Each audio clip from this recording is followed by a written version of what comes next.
Колеги, доброго ранку.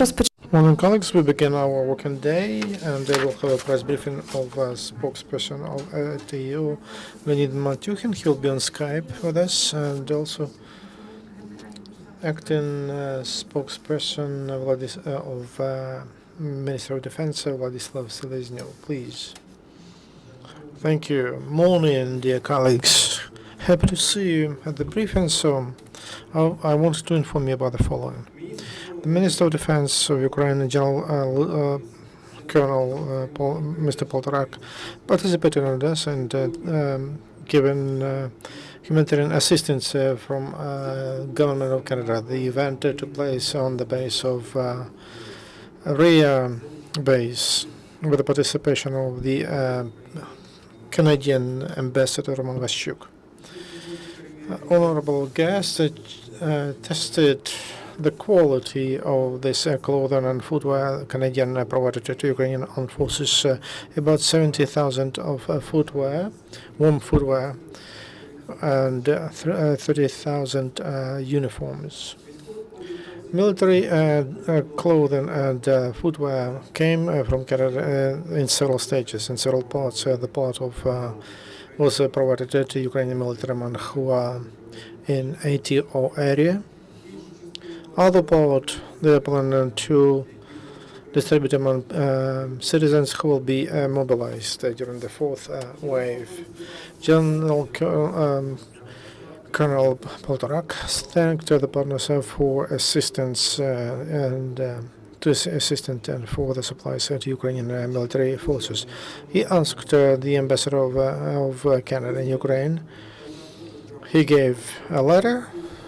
Thank you letter, and also he thanked the volunteers who controlled the process of unloading and sorting 48 containers of that clothing. Roman Vasyuk says, the ambassador Vasyuk says the government of Canada works on other humanitarian aid center. It will include individual first aid, medical aid kits, stabilizers, and cyber security devices. It was a positive decision of the government of Canada that distribution of humanitarian assistance among Ukrainian men is done honestly and transparently. Now, top officials and officials from all have meetings with representatives of other countries, partners, and they developed issues, discussed issues about the improvement of supplies and support of armed forces of Ukraine. Also, noticed the Minister of Defense, General Poltorak, examined mobilization and military committees, and he had a meeting with police, and he met also draftsmen on mobilizing grounds, and 50% of citizens who were mobilized in Odessa region are volunteers. In test learning centers, it continues, and there will be the next wave of mobilization, and they need to be equipped according to standards. According to the mobilized will receive new clothing and footwear. Every mobilized has enough of time to receive the full set of clothing, to test it, and in case it doesn't fit, to replace. Two different sizes. The set of winter clothing for Ukrainian military men includes a jacket, warm jacket, field bushlat, so-called bushlat, a jacket and pants, and also warm footwear, warm shoes or boots, and color army pixel, which it is produced, and there are the same this in Cherkasy, Kyiv, and Kharkiv. That's where it is produced. During providing these things, every military man receives several couples of socks, belt, and also underwear. And depending on profession, wind protection suit. All these things of the uniform are produced in Ukraine. Also, in addition to that, they receive things that were provided to the armed forces of Ukraine by countries partners as a part of humanitarian aid, like towels, socks, gloves, underwear, and those buffs that protect that can be used as a scarf or as a balaclava. All of them packed in a sack. Surgeons and additionally receive field uniforms and waterproof boots made in Canada. So at present, among those things that are provided to military men of Ukraine, among things from old things, will they have only bottles, cups and spoons, and also officers' bags, which are more convenient and then abroad. Every military man who receives this uniform and at their request can freely can send their civilian clothing home.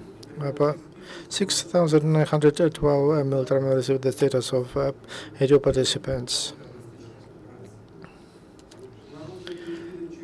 Interagency Commission, the State Service of Ukraine on Veterans of War and participants of ATO.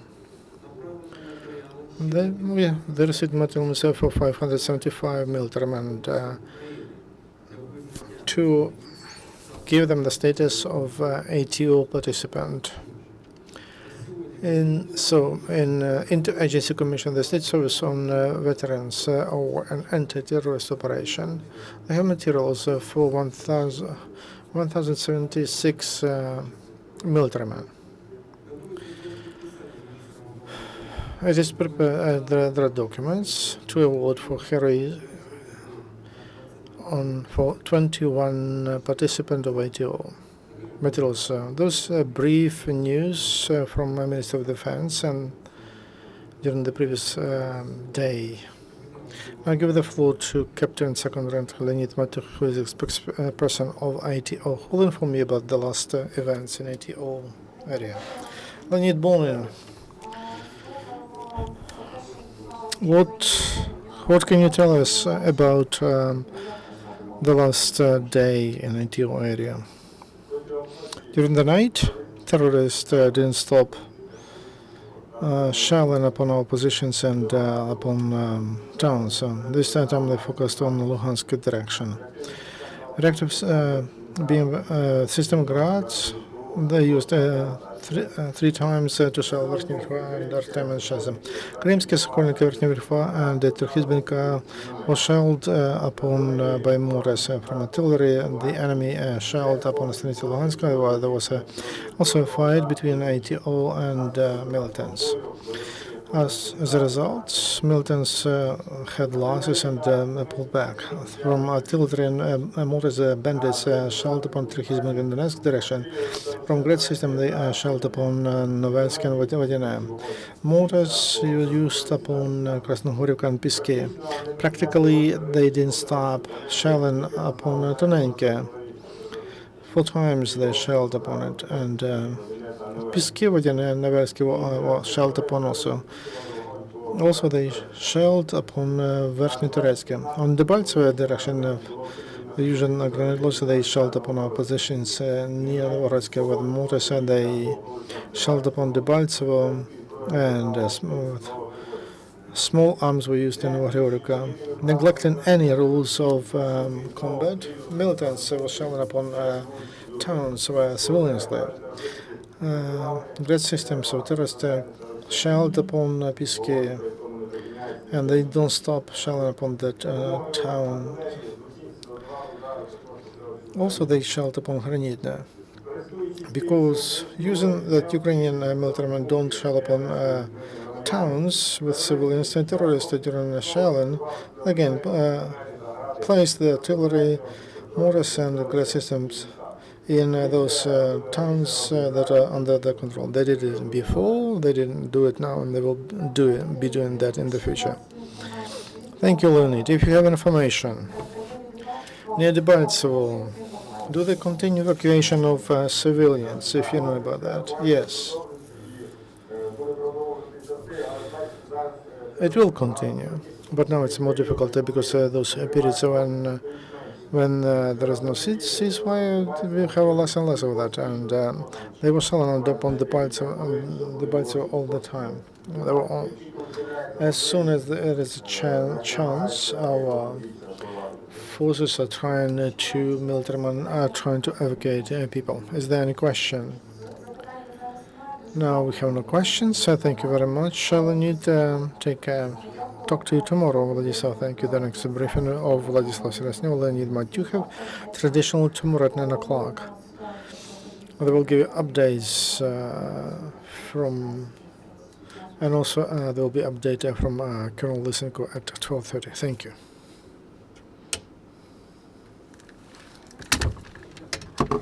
Мне ваше лицо перед глазами постоянно стоит дома. Не занадто ли я поспешил?